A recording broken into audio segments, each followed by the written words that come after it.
I don't know that's for the last time. Now to meander through things which have not been covered. So let me just start by saying I think one of the things which I keep telling my team and people I meet is that the world has few problems. Fundamentally, world has only few problems: food, energy, and water. And that's what FEW stands for. And if we can address these few problems, we will have a great planet. So it's not big issue; it's actually few. So that's the starting point. I think the climate change is on us. The impacts of what we've done for so many years is on us. I think we can't dispute what's on us. But what we can do is to address what we can do going forward, which is really the search for the solution. And I think here all of us at some form, either as a country or as a company or as an individual, we have to look at two things. One is adaptation, other one is technology. I think that's, in my view, fundamental to the faster we start going towards adaptation, I think we will end up in solutions. I just want to tell you some clear statistics here. For example, if you look at Sundarbans, we're very close to Sundarbans, we've got one plant operating, so we know the statistics. It's a very rich biodiverse area. Rich in tiger population, and there are lots of communities living there. But with the impact of climate change, the land is getting lost every year. Very soon the land won't be there, and where is the home for those tigers? Where is the home for those people who survive in Sundarbans through fishing and other activities? How are we going to sort of deal with it? And this is on us. This is on us as government, as community. We need to address this very, very shortly. As a company, I can tell you we are in salt business. You highlighted we address malnutrition issue through salt. Salt pans are right next to the ocean. The first things India will lose is the ability to produce salt because they won't exist. The land would be eaten away because they are the first line of defense. So how are we going to address those issues? So here is where I think the whole issue of adaptation, having a national policy, regional outlook on, and thinking holistically about what is coming to us is very, very critical. Solution is in adaptation. Second one I always feel very, very emboldened is about technology. I think what Peter spoke about at transparency and what Shiv spoke about in terms of digital agriculture. These are all technical tools, and I really think one of the power of real-time reporting, real-time solution, and real-time collaboration is one of the most underexplored areas of finding right solutions going forward.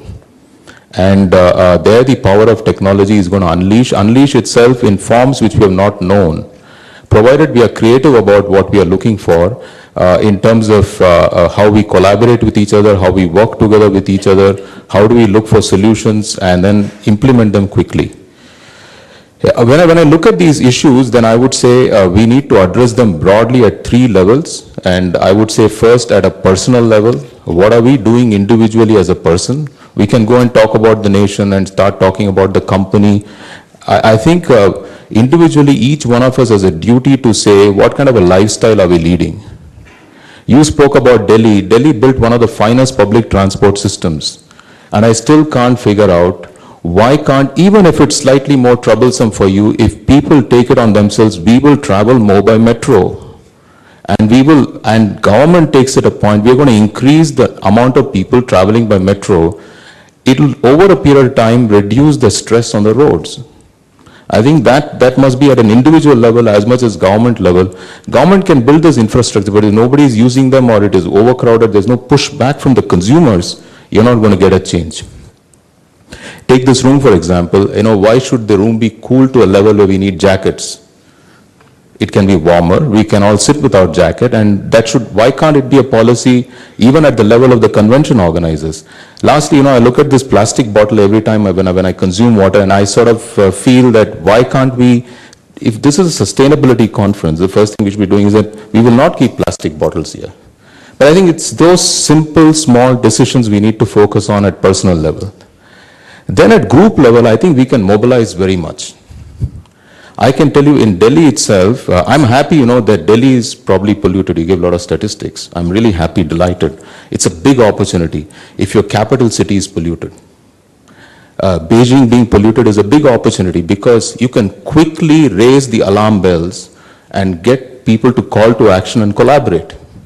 Let's say if Delhi was in a remote place and it was fairly isolated and it was a very green part of India, And this part, which is really where people are working and staying, was actually polluted. This would be lost. Today the policy makers are here, the people who frame the rules are here, the consumers are here, the companies are here. And I think it's a great opportunity. How do we stitch together consumers, business, and government? I think forums like this help largely. But I think it also means few of us who are part of this also need to be evangelists in our own way. And when I say few of us, I don't expect everyone to go back to their place of work and turn into evangelists. But even if 15-20% have become evangelists in our place of work, 20% in government, 20% in public life, and 20% in business, I think will make a big, big change. And therein comes then, once you make that change at that combined level of three things working together, you have change at the country level. A lot of people have spoken about the situation which India is in. I think India has got a lot to celebrate. We don't celebrate enough what we do. You know, one of the things which I want to say is that, you know, I started with Sundarbans. It's home to tigers. India holds 50% of the world tiger population.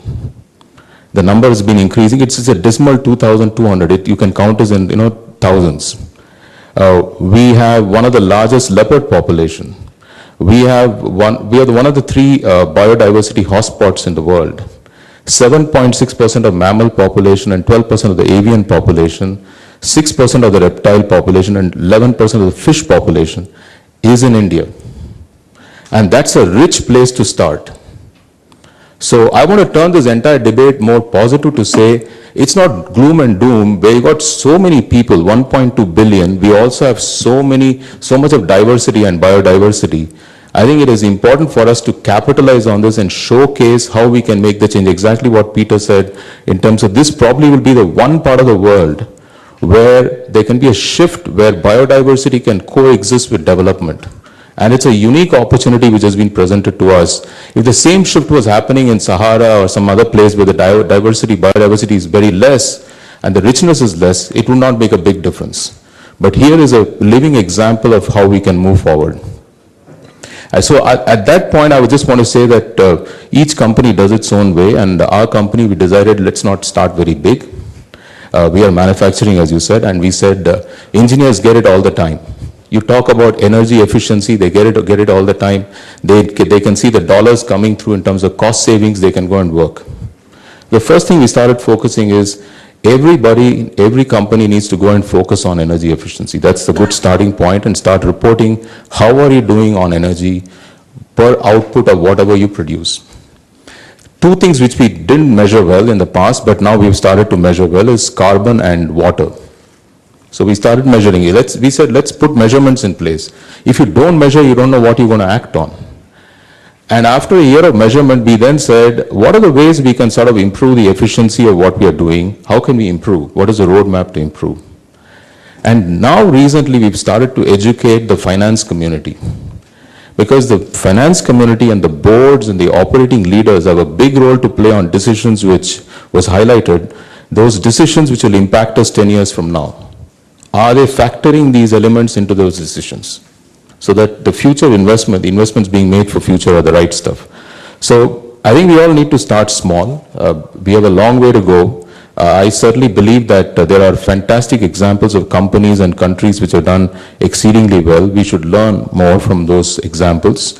And in India, we can showcase the difference. And it comes from a very basic philosophy. And I think it comes from the basic Indian philosophy, which was very well encapsulated by our father of the nation, and 5 principles.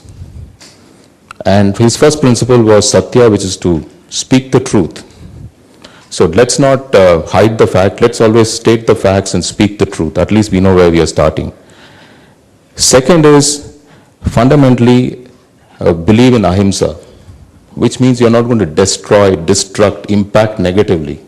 All about sustainability. Last 2 which he spoke about, one is Sarvodaya, what is good for everyone. And in Sarvodaya, he didn't mean human beings alone, he meant the entire bio-universe. Is it positive for that? And the 4th one was Antayodaya, which means the last man standing in the queue, inclusivity. Are you taking care of those malnourished children? Are you taking care of the poor, poorest of the poor? your policies must impact. If you do all that, you will get the fifth thing which we all fought for. Swaraj, freedom. The true freedom is when we work on these four, and that I think we need to work together. Those are my opening. Thank you.